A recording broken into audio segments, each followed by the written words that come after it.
एक सेठ ने खूब धन कमाया, खूब कमाया, बड़ा महल बनाया और अचानक उसकी मृत्यु हो गई। दुकान पर हार्ट अटैक आ गया। लड़के लोग उसको लेकर आए तो गाड़ी खड़ी करने के लिए गैरेज भी बनाया था, एक टीन शेड का, तो रात में उसी में रख दिया और शटर बंद कर दिया और आपस में सलाह किया रात भर कौन रोएगा, चलो सो जाओ, सवेरे खोलेंगे शटर, रो लेंगे, वो दफन कर देंगे। तो बहुओं ने कहा ससुर जी ने इतना मेहनत करके इतना मकान बनाया तो कम से कम उनकी लाश को ही हर कमरे में थोड़ा थोड़ा घुमा दो।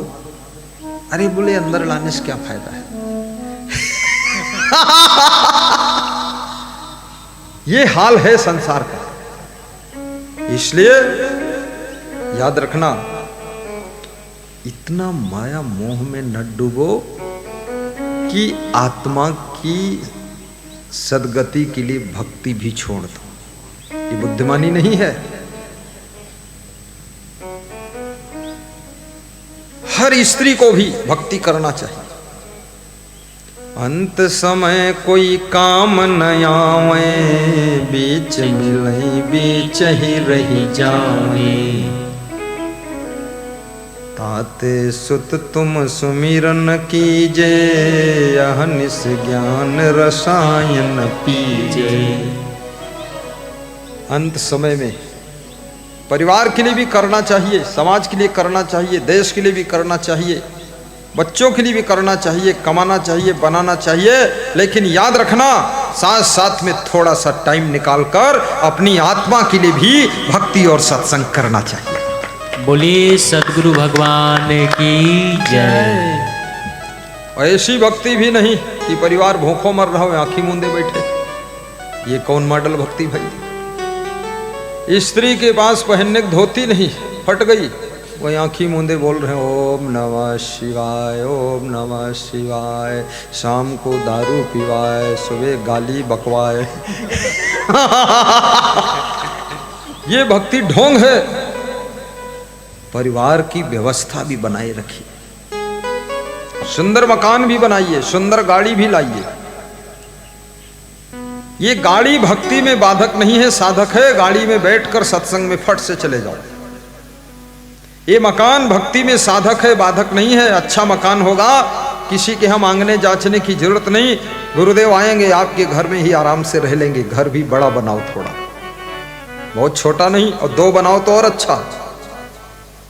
कल वो मुकेश सैनी कह रहे थे, इन मुकेश की जीजा जी, कि उधर मकान एक और सामने ये भी मकान तोड़ के नया बनाएंगे। इनकी बहन कह रही थी ये बन जाएगा तब आपको बुलाएंगे, एक में आप रहोगे, दूसरे में हम रहेंगे, और बीच में दमादम रहेंगे। अरे भगत को राजा होना चाहिए, भक्तानी को रानी होना चाहिए, महारानी होना चाहिए। कंगाल बनकर भक्ति सफल नहीं होती है, माला माल बनकर भक्ति करना चाहिए। भक्ति भी धनवान बनकर करो, गरीब बनकर। बच्चों को भी अच्छा पढ़ाइए लिखाइए, अच्छे स्कूल में पढ़ाइए। ये भी कुटुंब भक्ति है, इसको कुटुंब भक्ति कहते हैं। माता पिता की भी अच्छी सेवा करिए, ये मातृभक्ति पितृभक्ति है।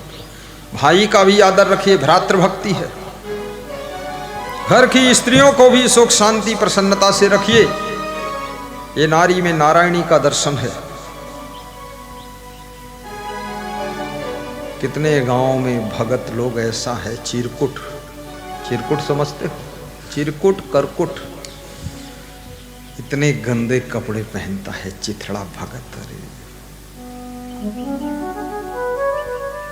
मैंने बचपन में 2-4 साधुओं को देखा, उनको देख करके मुझे साधुओं के वैराग्य से भी वैराग्य आ गया।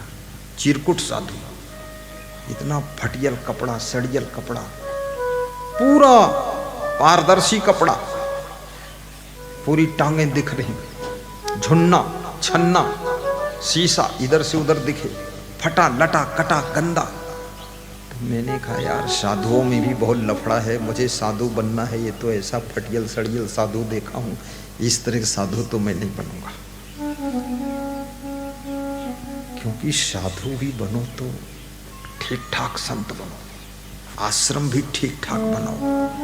10, 50, 100, 200 भगत आ जाए तो कम से कम एक गिलास पानी भी दिया जा सकता। आश्रम भी अच्छा बनाइए।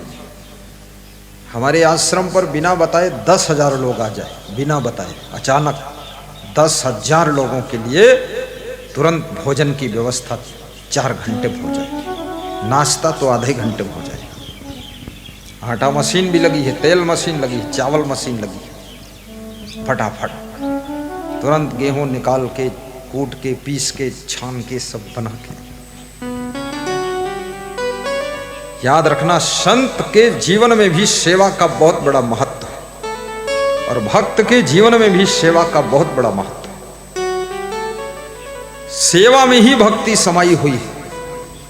भक्ति का अर्थ आलस्य नहीं है, भक्ति का अर्थ निकम्मा होना नहीं है, कामचोर होना नहीं है, भक्ति का अर्थ गंदगी में रहना नहीं है, भक्ति का अर्थ साफ सुथरा निर्मल पवित्र चमकता हुआ सितारा बनना है।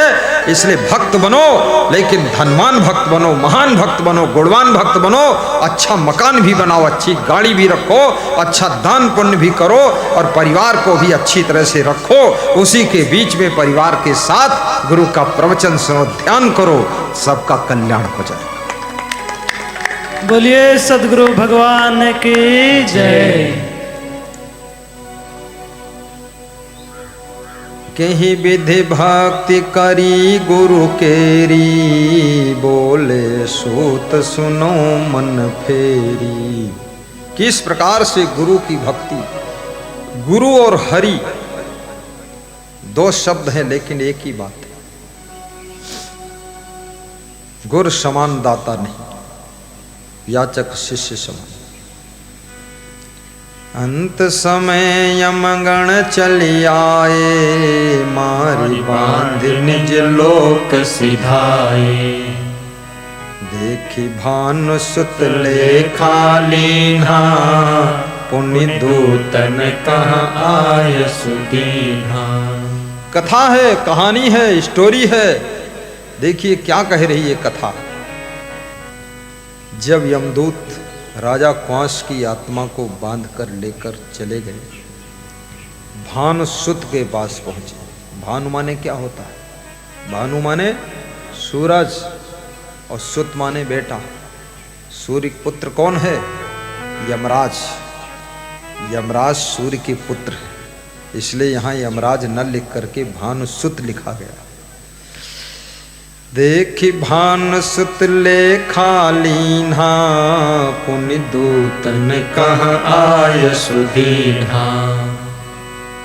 यमराज ने जब देखा राजा क्वांस को यमपुरी में, तो उनके कर्मों का लेखा जोखा लिया कि भाई इसके कर्म कैसे। इसलिए हर संत, हर ग्रंथ, हर पंथ यही कहता है कर्म अच्छे करो, क्योंकि कर्मों का ही खेल है।